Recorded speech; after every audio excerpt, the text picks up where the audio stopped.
Chapter name संख्या पद्धति है। कुछ तथ्य हैं वो आगे देखेंगे। नंबर 1, दो सम संख्याओं का योग, अंतर व गुणनफल हमेशा सम ही आता है या सम ही होगा। कैसे? 2 + 4 = 6। क्लियर? 6 - 2 = 4। क्लियर? 2 × 4 = 8। मतलब योग समाया, अंतर समाया और गुणनफल भी समाया।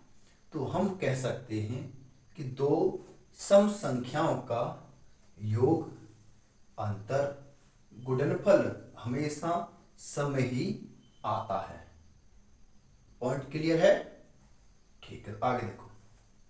नंबर 2, दो विषम संख्याओं का योग, अंतर हमेशा सम ही होगा।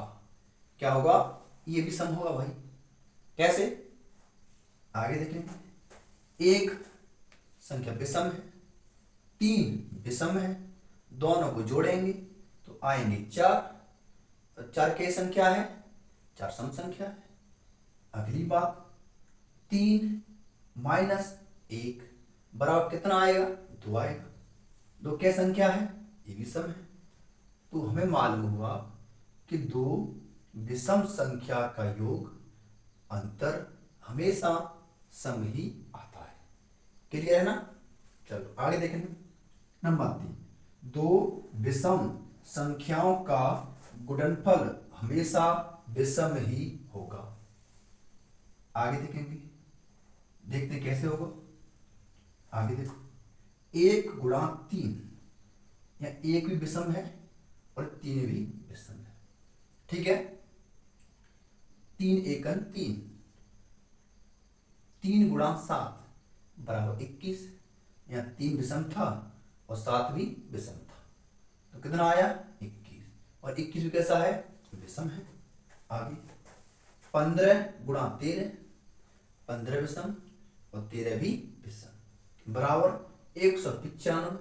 ये विषम है कि नहीं? ठीक है? तो मतलब हम कह सकते हैं कि दो विषम संख्याओं का गुणनफल हमेशा विषम ही होगा। क्लियर? जब आता है पेपर में तो हमें बिना किसी सोच समझ के हमें पता है कि दो विषम संख्याओं का योग और अंतर सम होता है और गुणनफल विषम होता है। ठीक है ना? योग अंतर आए तो सम होता है और गुणनफल आए तो विषम होता है। Very simple. आगे देखें। दो अभाज्य संख्याओं का मासा, दो अभाज्य संख्याओं का मासा हमेशा एक ही आएगा। है कि नहीं? क्या आएगा? एक ही आएगा। एक कैसे आएगा? पहली बात तो हम बोलेंगे अभाज्य संख्या होती कौन सी? क्लियर? मतलब वे संख्याएं जिनके गुणनखंड केवल 2 होते हैं। कितने होते हैं? 2 होते हैं। या वे संख्याएं जो 1 से और स्वयं से विभाजित होती हैं। हम कह सकते हैं ऐसी संख्याएं जो 1 से कटें और अपने आप से कटें, वे संख्याएं अभाज्य संख्या होती हैं। बात क्लियर? तो देखेंगे 2 भी अभाज्य संख्या है, 3 भी अभाज्य संख्या है। निकालेंगे मासा। 2 के फैक्टर कीजिए 1 × 2, 3 के कीजिए 1 × 3। मासा निकालना है। मासा क्या कहता है? आगे देखेंगे। मासा ऐसी संख्या जिसका सभी संख्याओं में भाग चला जाए, या जो दी गई संख्या है उनमें ऐसी संख्या का भाग चला जाए, वो उनका मासा होता है। क्लियर हो गया ना? और आगे देखें।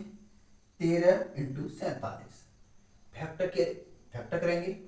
देखिए 13 = 1 × 13। क्लियर? आगे 47, 1 गुणा 47। मासा पूछा गया, कॉमन मिला, एक मिला, मासा 1 हो गया। तो हम कह सकते हैं कि दो अभाज्य संख्याओं का मासा हमेशा 1 ही होगा। ठीक है ना, क्लियर है कि नहीं है? ठीक, उतार लीजिए।